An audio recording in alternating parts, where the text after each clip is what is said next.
What's up everyone, it's Messi here. Welcome back to another video. Hopefully this is going to mark out episode 1 of the series to making 100 grand a month. To be honest with you, I've recently just moved to Dubai. I think Dubai is a great opportunity for anybody who is currently making a little bit of money online. If you want to take whatever you're doing to a completely next level, then genuinely I think Dubai is somewhere you need to be. You know, even if you're not there all year round. Now it is summer, to be completely honest. Now everybody complains about Dubai's heat, but I don't really feel it. I think that's because of the fact that there's literally air conditioning everywhere you go. Like at home, you obviously have air conditioning. Anywhere you go, there's going to be air conditioning. Your car probably has air conditioning.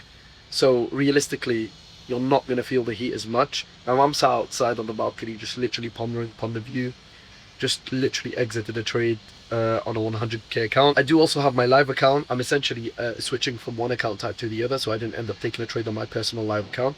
However, I did take a trade on a funded account, which I'll show you in just a second. We ended up making just over 4 grand, which I guess really isn't too bad. The aim of this series, to be completely honest with you, is to show you what a realistic day in the life kind of looks like. Most people show this lifestyle, show this, show that. Yeah, yesterday I did have a bit of a fun day. Today is probably going to be more chill. It is a Monday at the end of the day, and it's about getting as much work as humanly possible. So that's kind of what I'm going to be doing. I have outreach to get done for my other business. I have a few other things to do, such as, you know, logging in the trade today to the journal. Really mundane tasks, but I think that's kind of the price that you have to pay.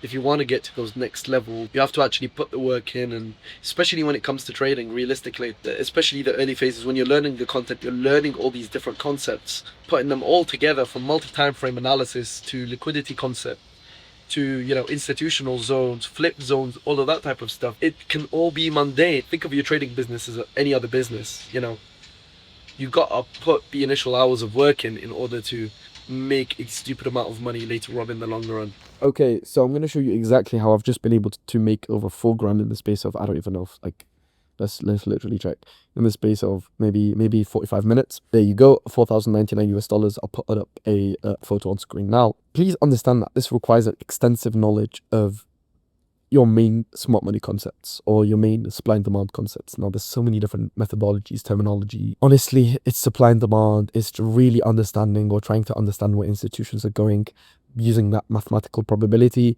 having higher risk to reward than, you know, your losing trades, having a good enough profit factor, risk to reward, whatever you want to call it, and just being consistent, you know, back testing your data, doing 4 to 5 years worth of analysis, doing 4 to 5 years worth of back testing, standing probability, and then last but not least, hopping on the charts and just doing your thing, right?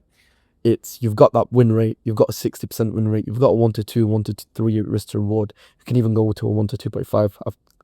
I've gone for a 1 to 2.46 here. Realistically, I could have targeted 1 to 3, as we can see.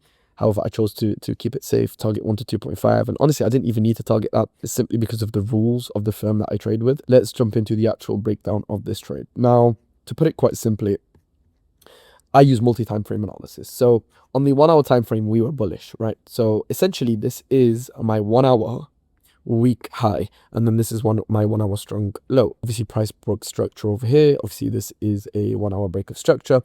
And then the low was here. Obviously, once price broke structure, then the new strong low became over here, right? Very simple concepts. If you don't understand market structure, then you need to make sure that you understand it. So price moved back to facilitate some sort of pullback, then moved back up, as we can see, and we can all identify this using charts on the 15-minute time frame, etc. My thought process behind this actual trade was that price was going to actually move back bearish and move into this already mitigated zone over here. Put this into better perspective for you. So this is essentially how price was before I jumped into the trade. We can see that the 1 hour is bullish, as you can see here. If you don't understand your basic market structure, then you definitely need to go ahead and go over that now. We have a 1 hour break of structure over here. And then obviously the new strong low formed was over here. Price already pulled back, create a pullback. And obviously if we mark out our premium discount, you know, price had already pushed back into a discount zone, touched this point of interest over here, which is obviously a demand zone, tapped into that demand zone, then moved back bullish. And, you know, demand zones work, whether you like it or not, demand zones work, okay? And, you know, with that understanding, price pulled back up, moved back bearish, pulled back again, we've got a bullish leg. And obviously the 1 hour internal was bullish, right? So obviously the 1 hour internal, as we can see, is bullish. And my prediction was that the 1 hour internal was going to switch bearish. However, I used the 15-minute time frame to identify that happening prior to price obviously switching bearish on the 1 hour internal. And in doing so, we found that there's a chalk over here. We can see there's a chalk on the 15-minute time frame over here. And my entire understanding was that the 15-minute structure was going to be bearish. So I'm going to be trading a 1 hour pullback, a counter trend. So obviously on the swing trend, the 1 hour, we are obviously bullish. However, on the 15-minute counter trend, obviously on the 15-minute time frame, we're bearish. So obviously, to make this a lot simpler, let me kind of help you understand this. So this is generally how price moves, right? It makes higher highs and higher lows. Very, very simple, right? However, in a more realistic market, this is what price is probably going to do. Pull back, create that, do this, something along these lines. And please remember, this is all swing structure, right? So our real break of structure happens over here, meaning we are still bullish.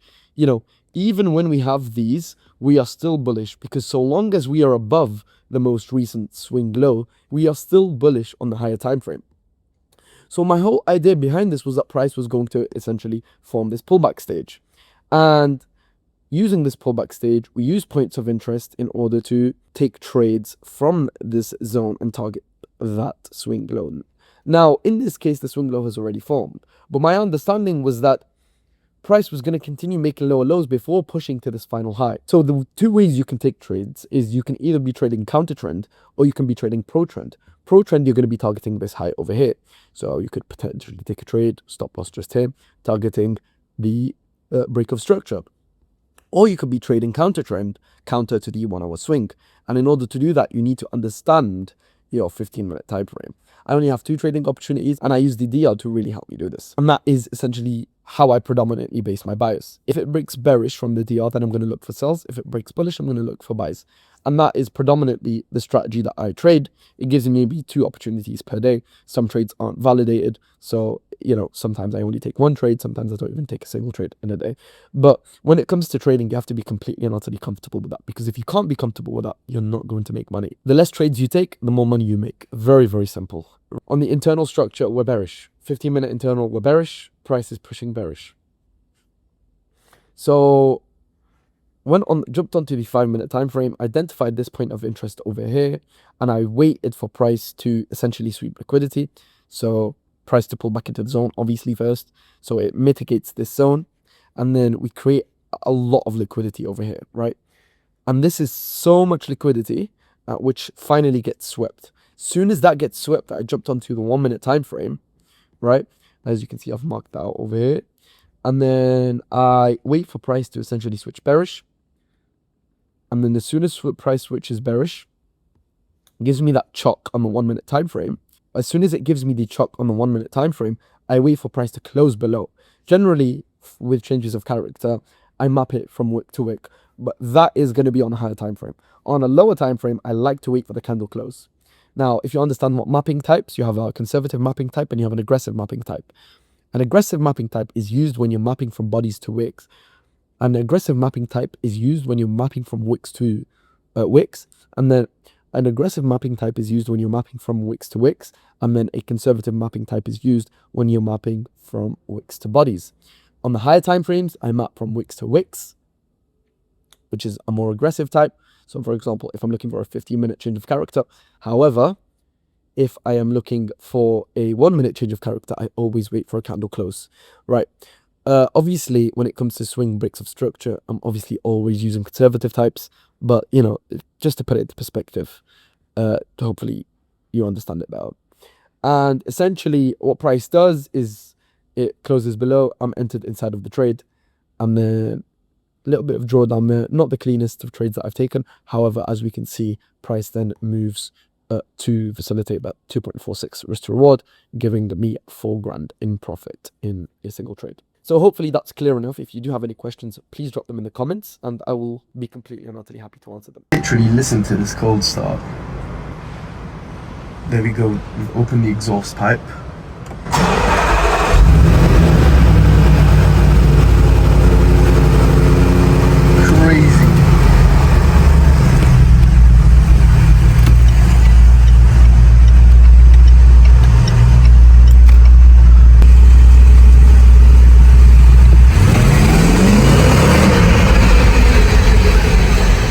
crazy.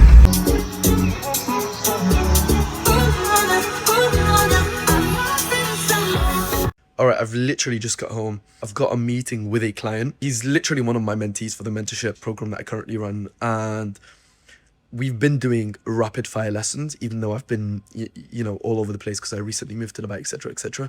But I must stress the importance of, you know, making sure to keep your clients, if you're a coach, if you're doing anything of that nature, to keep your clients as motivated as possible, and to make sure that you run lessons with them consistently so that they can actually, you know, progress as fast as humanly possible, because that will give them the greatest probability of success on the charts. And not just that, but they get to do it in a much faster manner, getting new testimonials, getting them their first payout, you know, getting them to their first 10 grand a month, etc., etc. Okay, I finally just got done with my meeting. It's 7 p.m. here in Dubai. It's literally just time to chill out for a bit. I'm going to go out. I'm going to probably record a few TikToks and then just chill on the beach and get some work done as well.